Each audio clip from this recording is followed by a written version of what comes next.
Ne güzel değil mi?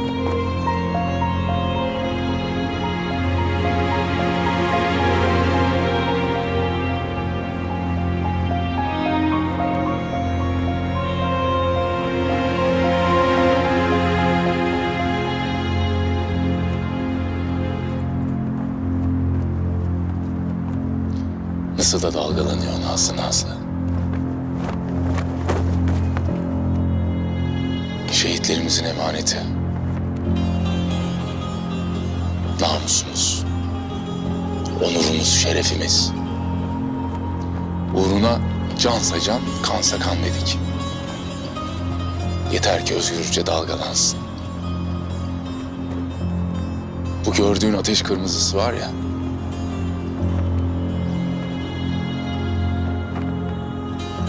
İşte o Türk'ün öz kanıdır.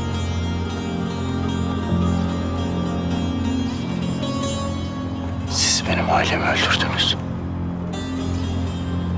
Sevdiklerimi öldürdünüz. Her şeyimi aldınız elimden. Biz öldürmek için yaşamayız. Yaşatmak için yaşarız. Sen de öylesin. Ve bunu çok iyi biliyorsun.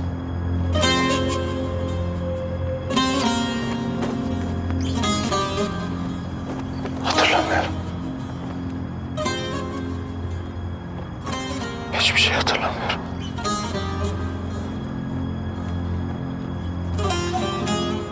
Yardım et bana.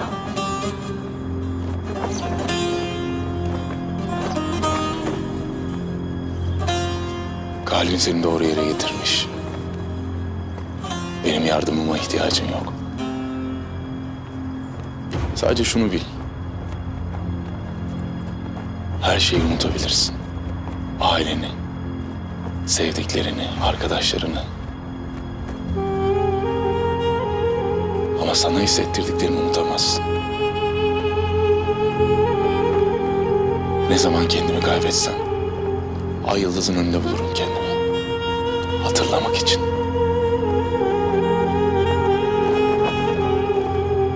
Ne hissettiğimi iliklerime kadar hatırlamak için. Yaşam amacımı hatırlamak için.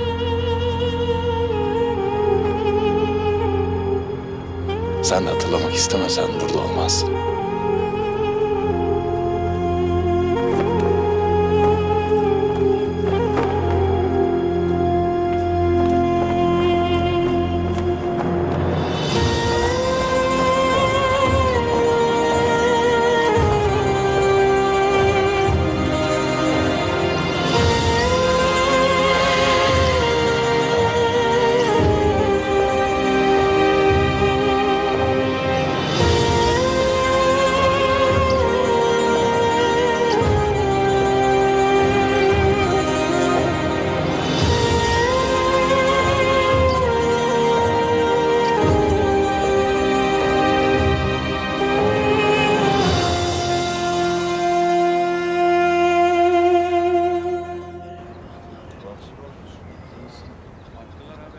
Komutanım köydeyiz.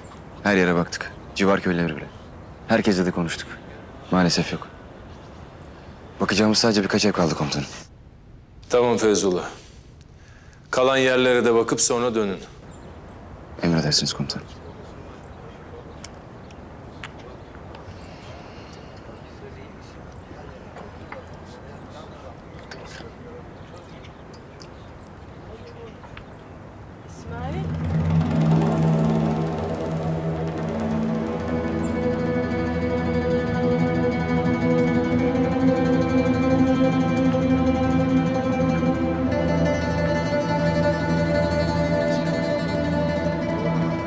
Hadi eyvallah. Hayırdır? Ne arıyorlarmış? Kolluk kuvvetleri. Birini arıyormuş.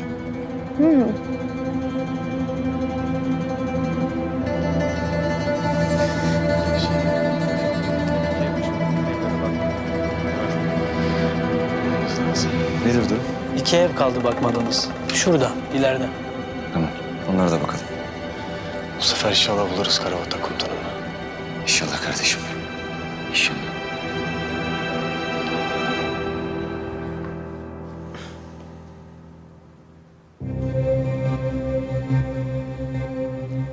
Bunun gibi onlarcası var. Hepsini sizin yaptı. Kafirler hak ediyor. Öyle mi? Öyle. Ölenlerden biri 10 yaşında. Bir tanesi 12. Bir diğeri 6 aylık bebek. Onlar da mı hak ediyor? O kadar kayıp olur. Yapacak bir şey yok.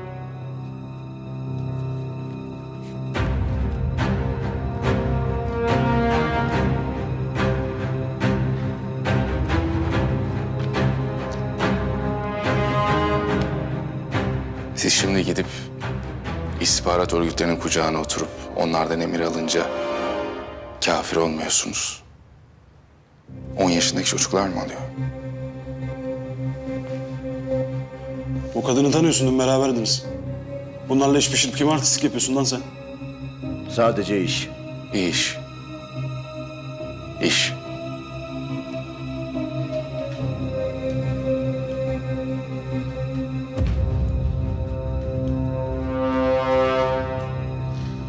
Şimdi ben sana iş nasıl olur onu göstereceğim.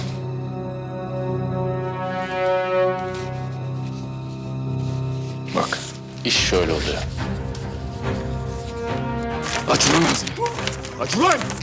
Aç lan ağzını! Demek sadece iş ha? Ha? Aç! Kopuk! Lan ne yapıyorsunuz? Bırakın Demek sadece iş. Bırakın! Demek sadece iş ha? Demek sadece iş. Ha?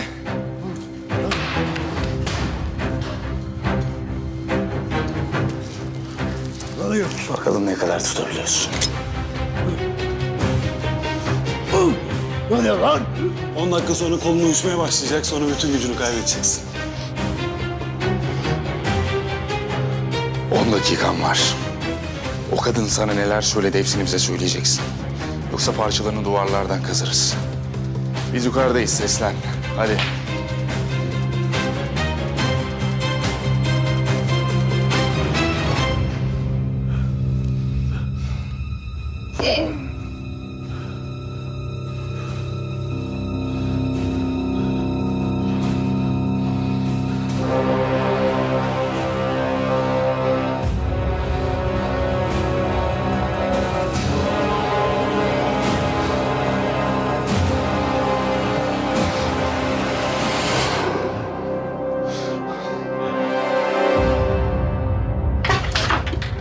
Kalk kalk kalk kalk, çabuk çabuk. Ne oldu? Polisler geldi. Yanlarında siviller var. Türk askeri olabilirler. Senin hemen saklanman lazım. Niye?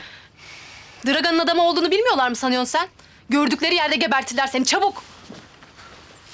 Gel.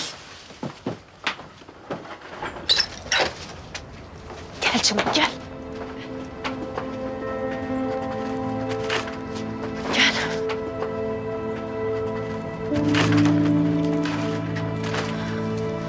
Al bunu. Al. Bulurlarsa seni onlardan önce davran, tamam mı? Sık kafalarına, gebert gitsin. Hadi gir içeri.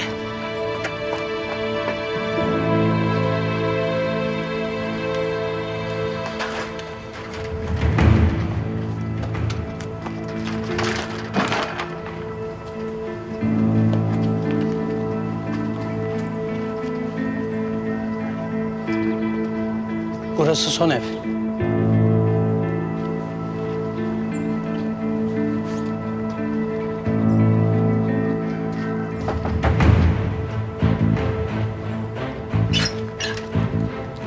Hayırdır? Buyurun. İhbar var, arama yapacağız. Tabii tabii geçin. Ne arıyorsunuz? Belki yardım dokunur. Siz şöyle bir geçin. Biz arama yapalım yeter.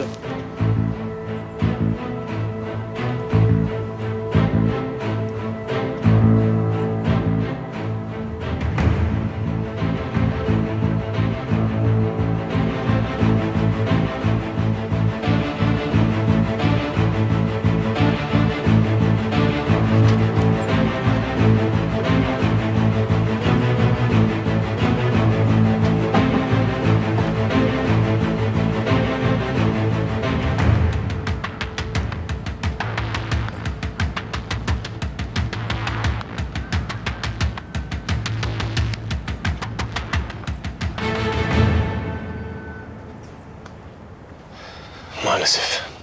Temiz. Hadi gidelim o zaman. Efe. Şu samanlığa da bakalım.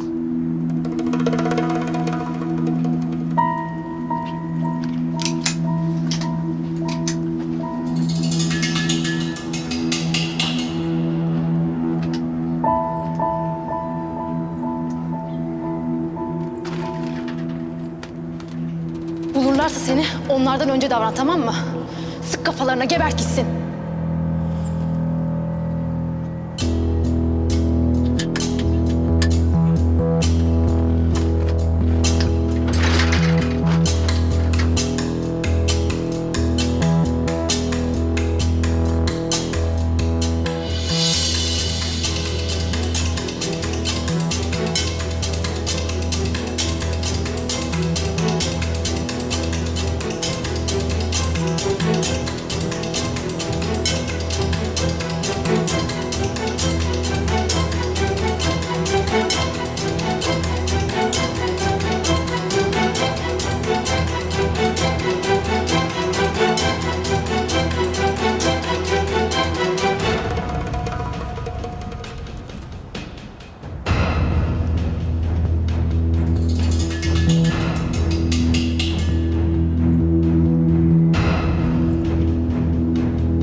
Komutanım. Dikkat edin. Sen etrafı kontrol et.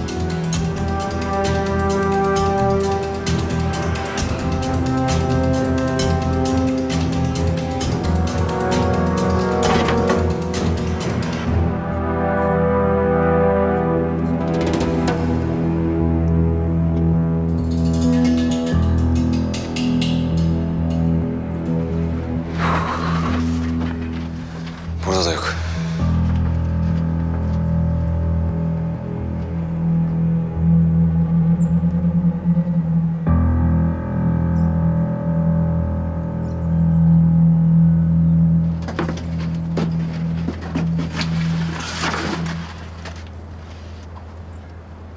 Gittiler.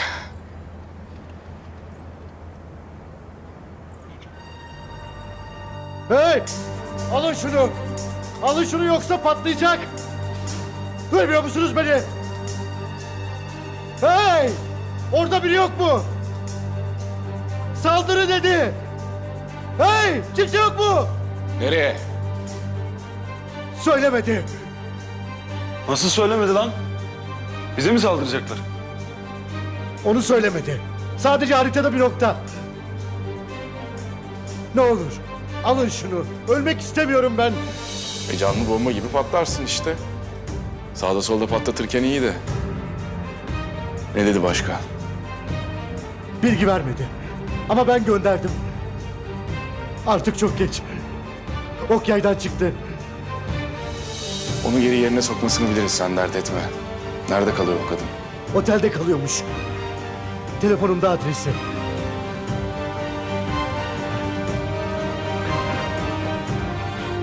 Buldum komutanım.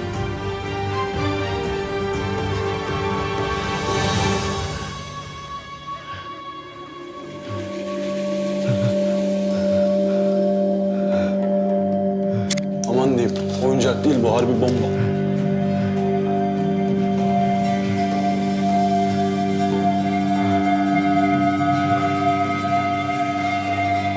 Ne oldu? Saldırı dedi ama nereye olduğunu bilmiyor. Sen nereye? Şu kadınla bir konuşacağım. Yavuz dikkat et. Kadına bir zarar gelmesin. Cesedini mi? Merak etme, tek parça getir. Yavuz. Merak etme. Komutanım maalesef yok. Tamam Feyzullah. Dönebilirsiniz.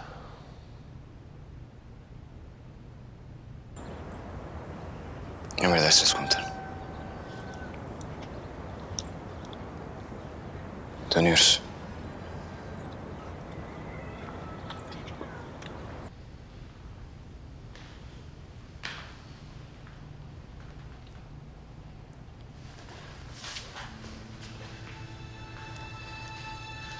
Baba. Yok muymuş? Her yere bakmışlar mı baba? Nazlım. Kızım bak söz verdin. Ne gerekiyorsa yaptık işte. Yok. Kabullen sen de bunu. Ateş değilmiş o. Sürekli aklında o var. Yani karşında gördüğünü düşünmen çok normal.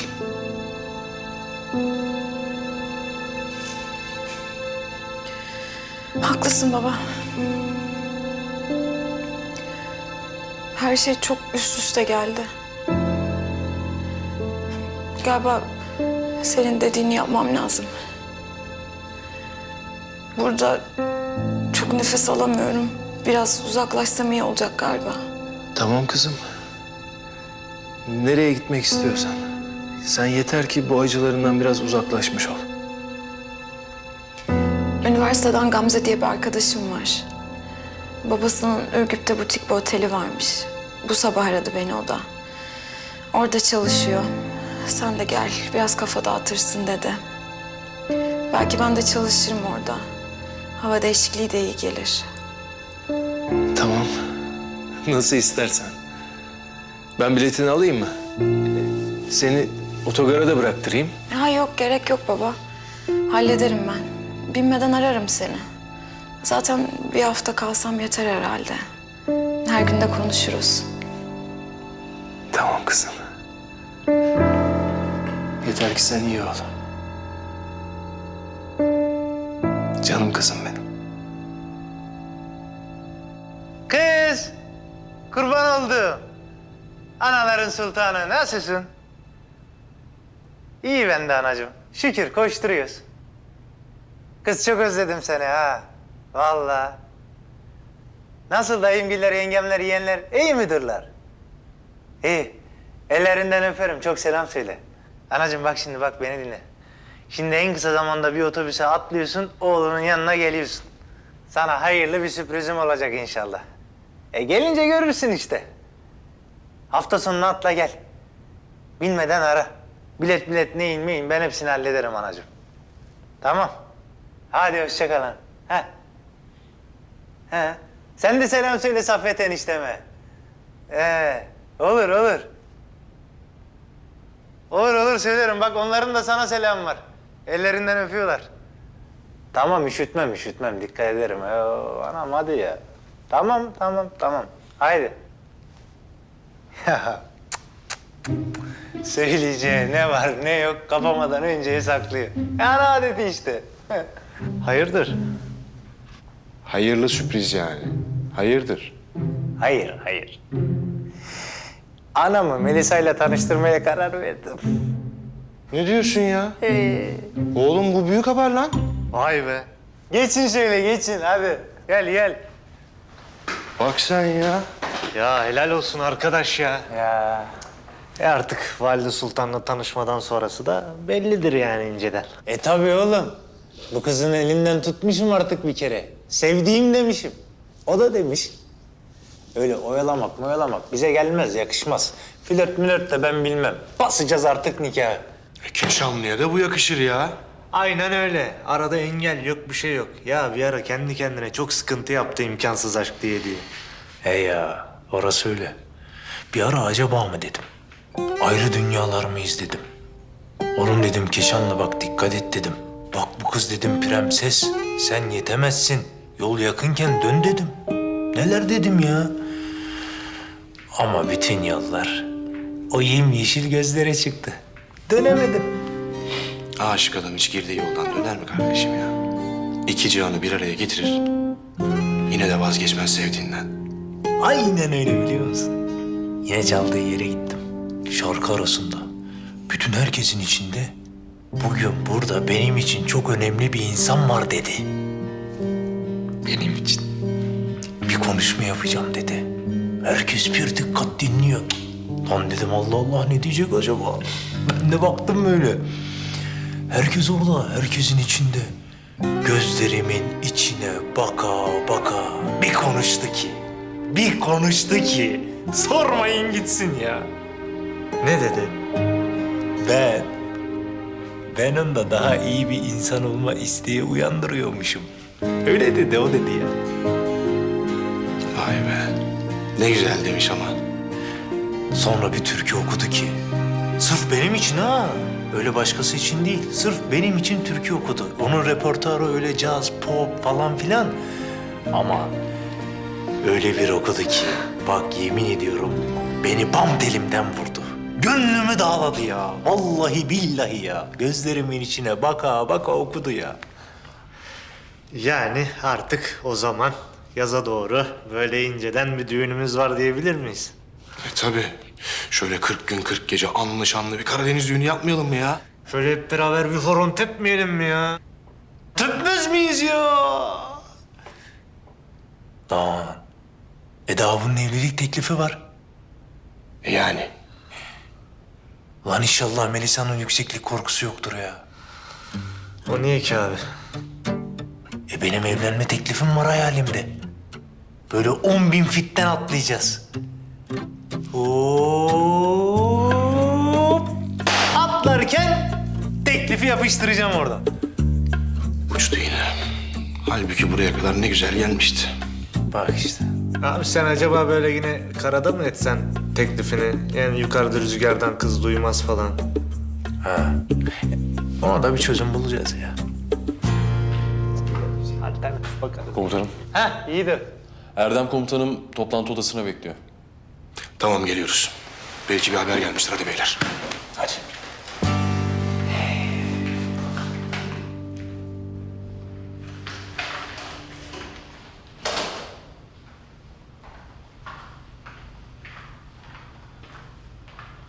Oturun arkadaşlar.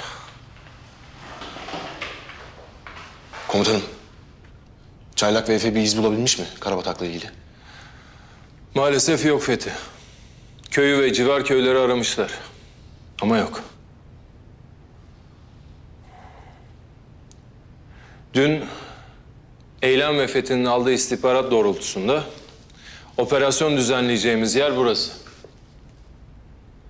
Tem'le birlikte bir operasyon olacak. Sami ülkeyi terk etmeden onu almamız gerekiyor beyler. Bu kansız yine bir tuzak kurmuş olabilir komutanım. Olabilir.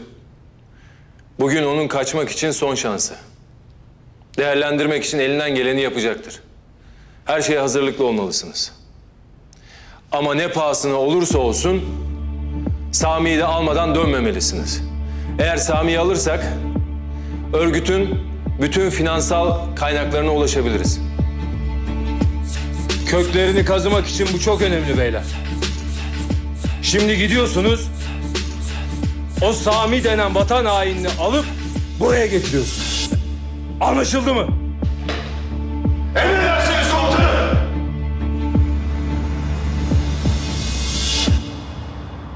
Sayın savcım, gelen giden yok. Sabah kahvaltıya indi, ondan sonra odasına çıktı. Şüpheli bir durum, ziyaretçi. Hayır efendim. Takibe devam et. Her adımını bilmek istiyorum. Kadını gördüm internette. Terör örgütleriyle sıkı fıkı. Buraya neden geldiğini öğrenmeliyiz. Sayın savcım, bir dakika kapatmayın. Ne oldu? Yavuz Karasu şu an otele giriş yaptı. Yavuz Karasu mu? Evet sayın savcım, burada. Takibe devam et. Ne işler çeviriyorsun Yavuz? Babacığım ben çıktım yola. Otogara gidiyorum şimdi. Biletimi de aldım. 8-9 saat falan sürüyormuş Ürgüp'e. Gamze beni oradan karşılayacak zaten. İnince de ararım seni. Tamam kızım. Otel bilgilerini falan göndermeyi unutma. Ne olur ne olmaz. Tamam babacığım. Her gün arayacağım zaten seni. Sen de kendine dikkat et olur mu? Kahvaltını falan ihmal etme sakın. Sen beni merak etme kızım. Asıl sen kendine dikkat et. Şöyle güzelce kafanı boşalt. Canım benim.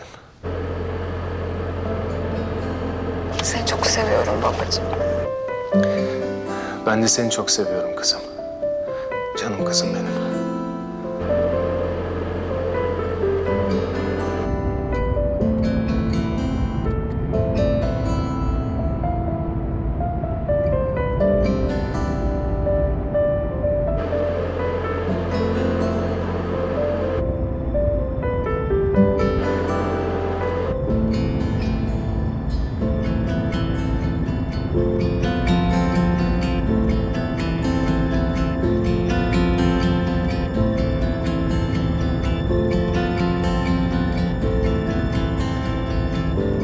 Seni bulacağım Ateş.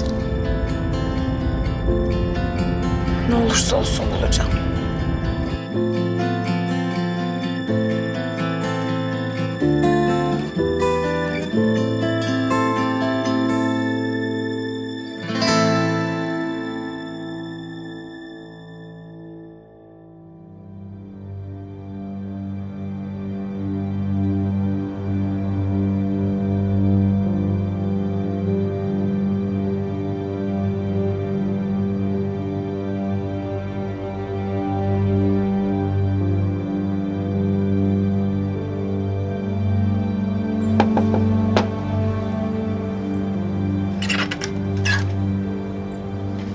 Nerede o? İçeride. Yerel kuvvetler geldi sabah. Yanındakiler de Türk askeriydi sanırım. Kesin bunu arıyorlardı ama sakladım. İyi yapmışsın. Aferin.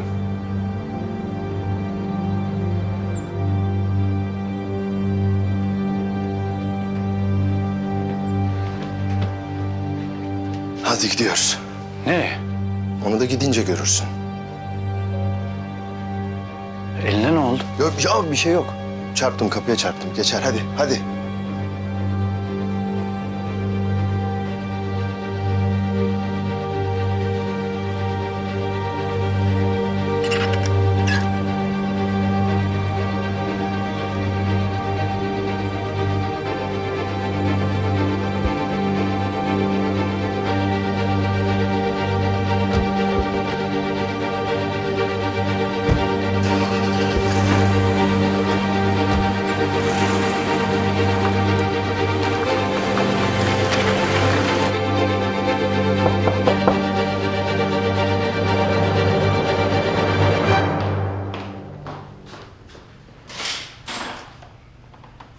Yavuz Karasu. Bu ne hoş sürpriz.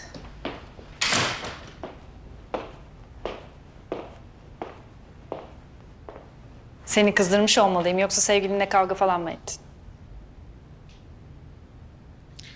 Buraya ne halt etmeye geldiğini gayet iyi biliyorum.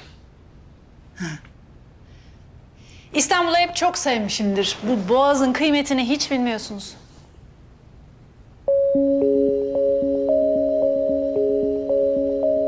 Kes tantanayı. Dün akşam buluştuğun adam elimde. Ne içersin Yavuz? Eğer yaşamak istiyorsan adamla ne konuştuğunu bana anlat. Beni öldüremezsin. Otel odasında ölü bulunan bir yabancı gazeteci. Dünya basınında hiç şık olmaz.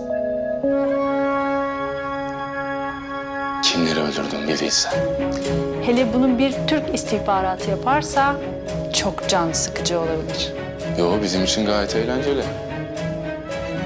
Hatta senin gibi pislikleri temizlerken ekstra zevk alıyorum. Sevgilin bilmiyor değil mi? Neyi? İstihbarat elemanı olduğunu. Ona yalan söylemişsin çok belli. Tamirci sanıyor seni. Yavuz ben dersime çalıştım. Bir savcı ve bir Türk ajanı. Şahane bir aşk hikayesi. Bir film olsa ben gider izlerdim. Bana bak. Buraya gelip aklınızca terör örgütlerine sipariş eylemler verip bizi hizaya getirmeye çalıştığınız zamanlar geçti. Defolup dön ülkene. Bak seni şuradan atarım aşağı.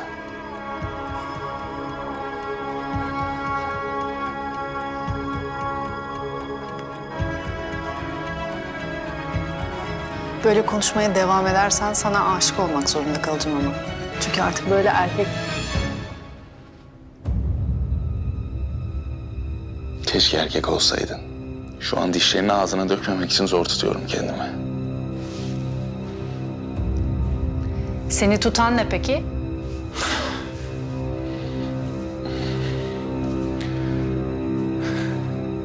Sabır. Ama bende çok yok söyleyeyim. Nereye saldıracaklar?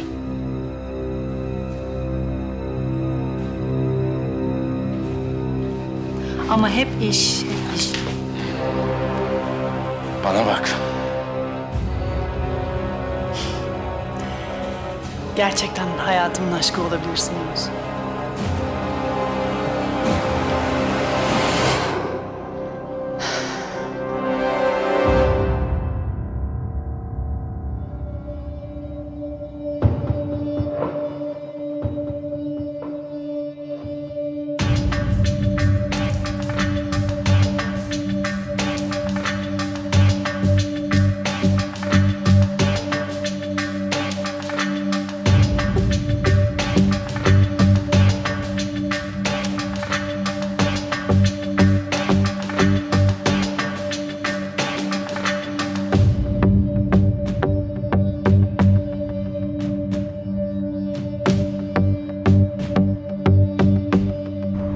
Zincir unsurları. Evi çevreledik. Güney bölgede 3 kişi var. Silahlılar. Kuzey bölgesi silahlı 6 kişi. Kapıda 2 kişi var. Biz hazırız. Biz de. Önce kapıyı temizlememiz lazım. Anlaşıldı.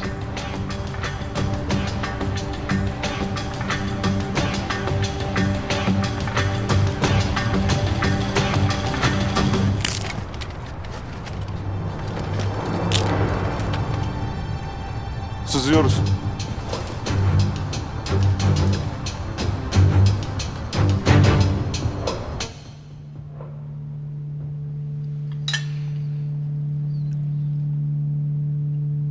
Sami. Otursana artık.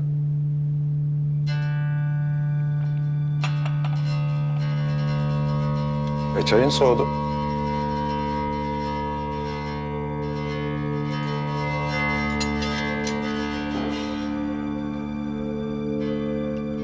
Sami amcası, eline büyüdü ha? Bak şimdi de kocaman kız oldu. Zaman çabuk geçiyor. Ya Niye getirttin baba beni buraya? Ne işimiz var burada? geçici bir süre burada kalacağız kızım. Anlattım ya sana. Tedbir amaçlı. Ne işler karıştırıyorsan artık. Neyse ben gidiyorum, kalamam. Burada işlerim var. Otur oturduğun yere. Akşama kadar burada kalacağız. Sonra nereye gitmek istersen çocuklar götürür seni. Ben bıktım sizin bu kirli işlerinizden. Yakında beni de bulaştıracaksınız. Elisa sesini yükseltme bana otur. Oturmuyorum.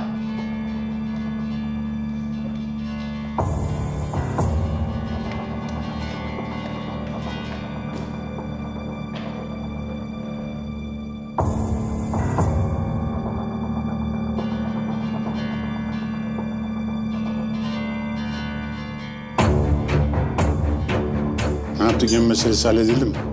Hallettik abi. Hiçbir sorun yok. Her şey tamam. Güzel. Bana bak. Eğer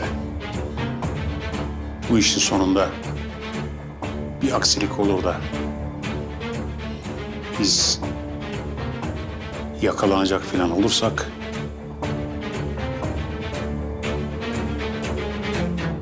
bu kızı kullan. Tamam abi.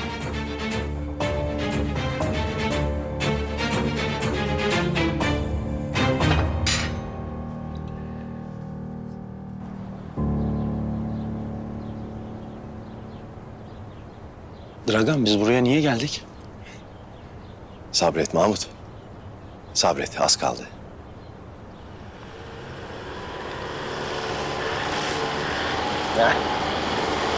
İşte geldiler.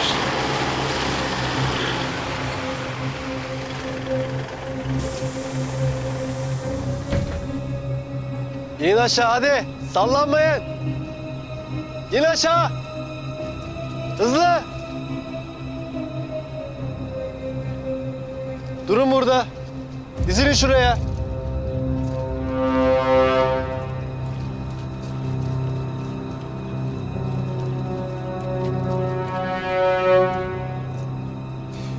Şimdi beni iyi dinleyin. Adım Dragan Ratkoviç. Kasap Dragan Ratkoviç. Başka bir şey söylememe gerek yok herhalde. Şimdi siz neden buradayız diye düşünüyorsunuzdur.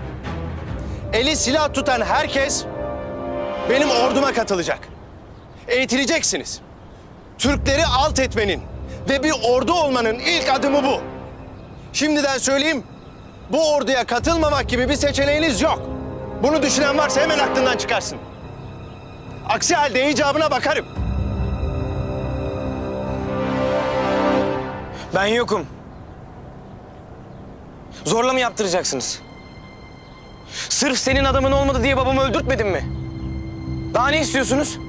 Acıdan, kandan başka ne getirdin sen bu memlekete? Anladım. Anladım. Ben senin işine yaramam diyorsun yani, öyle mi? Peki. Alın bunu. Al hadi. Gel, bırak. Bırak. Yürü. Bırak. Gel lan buraya. Yakala.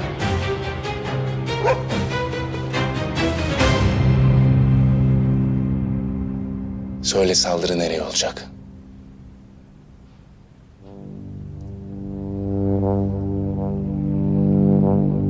Bak, seni buradan götürürüm.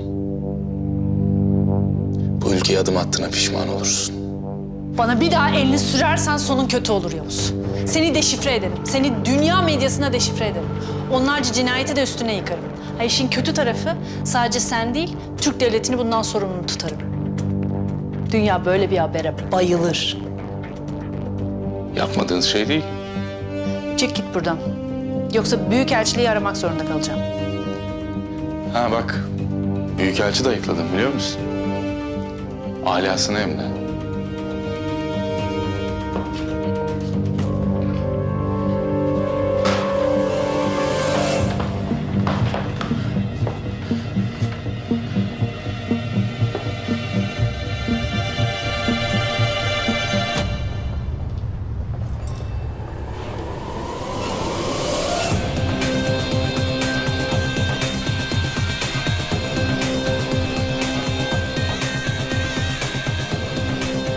Yavuz çıktı mı? Hayır sayın savcım, hala odadalar. Hangi oda? 1602.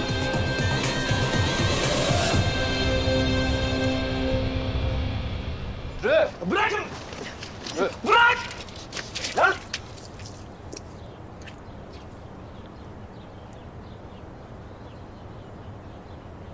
Şimdi iyi izleyin. Dragan'a hayır diyenin başına ne gelir göreceksiniz. Silah ver.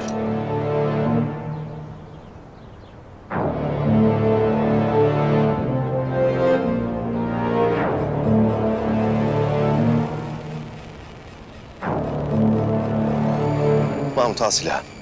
Hı? Silahı al. Al.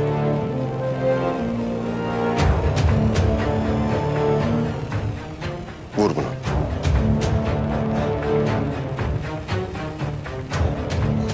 Yapma. Vur Mahmut.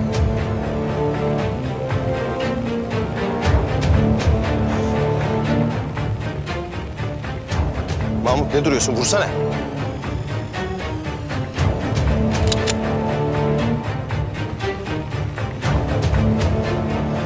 Yapma. Vur hadi. Vur.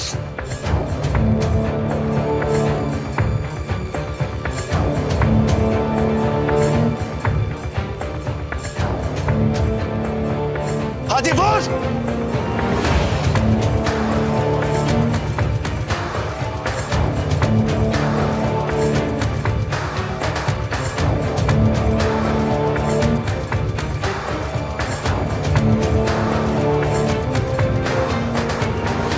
Vur!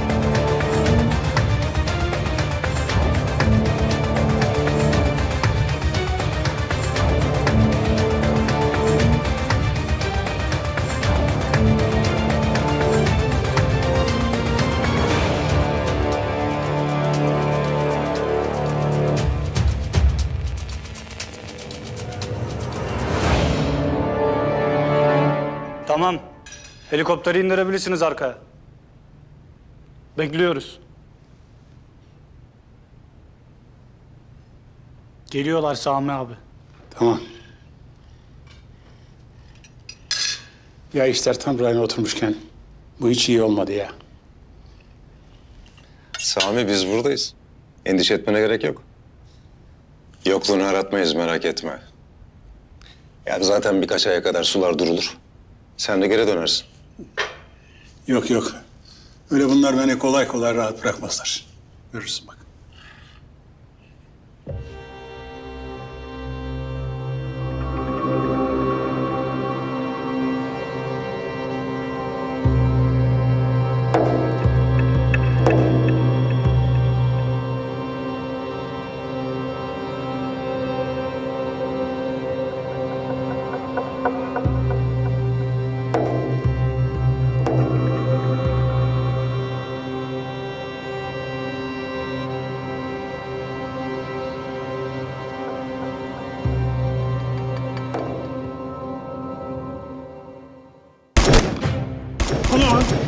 Baskın yedik, dikkat edin.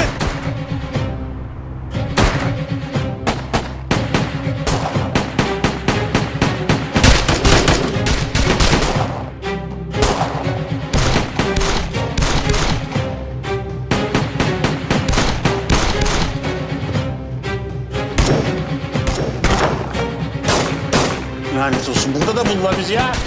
Allah kahretmesin. Bu hiç hoşuma gitmedi. Bana bak. Nereye saldıracaklar? Tek bir Mehmetçiğim bile bunu kanarsa seni kargo ile gönderirim. Bütün parçalarını ayrı ayrı gönderirim ülkene. Söyle! Lan nasıl bir manyaksın lan sen? Açın şu kapıyı. Yavuz orada olduğunu biliyorum. Açın şu kapıyı. Derya. Eğlence şimdi başlıyor. Bana bak tek kelime edersen beynini dağıtırım. İstersen eski iki aşığız diyebilirim.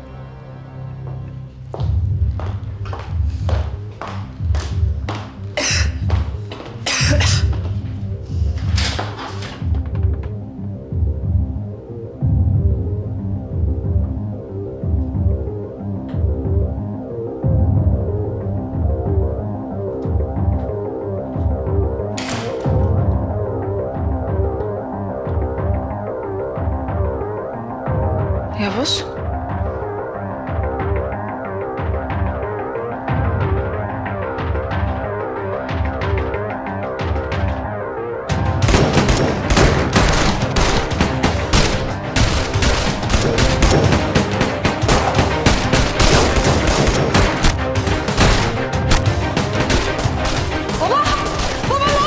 Melisa, sakın odandan çıkma, sakın. Kim bunlar? Melisa hemen odana git.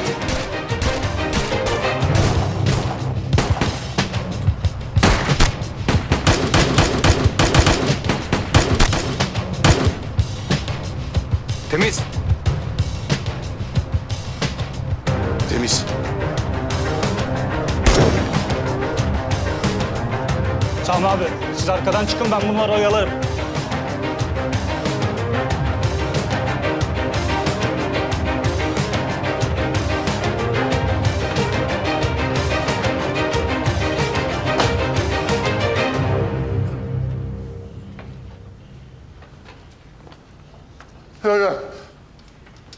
Geç şöyle. Geç. Tamam. Tamam. Yok. Ha. Kaçamazsın bir yere. Yok. Tamam. Tamam. Sakin olun. Senin ne işin var lan burada?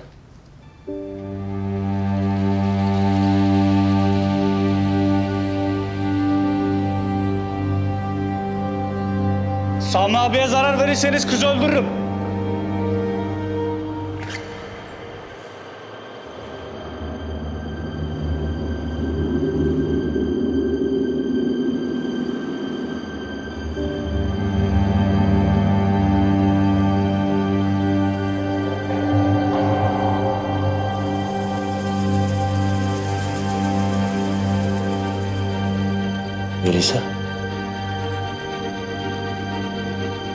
Haydi.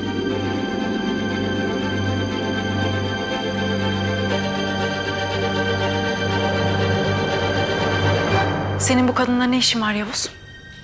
Dedim ya eskiden tanışıyoruz. Sohbet etmeye geldim.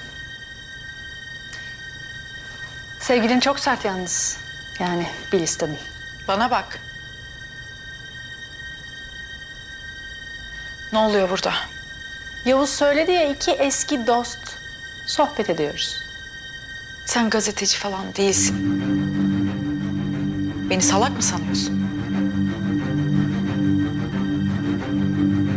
Kusura bakma tatlım ama sen de biraz salaksın. Ne? Sevgilini de tamirci zannediyorsun.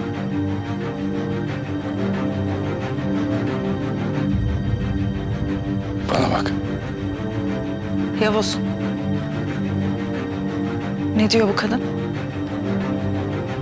Sorular, sorular.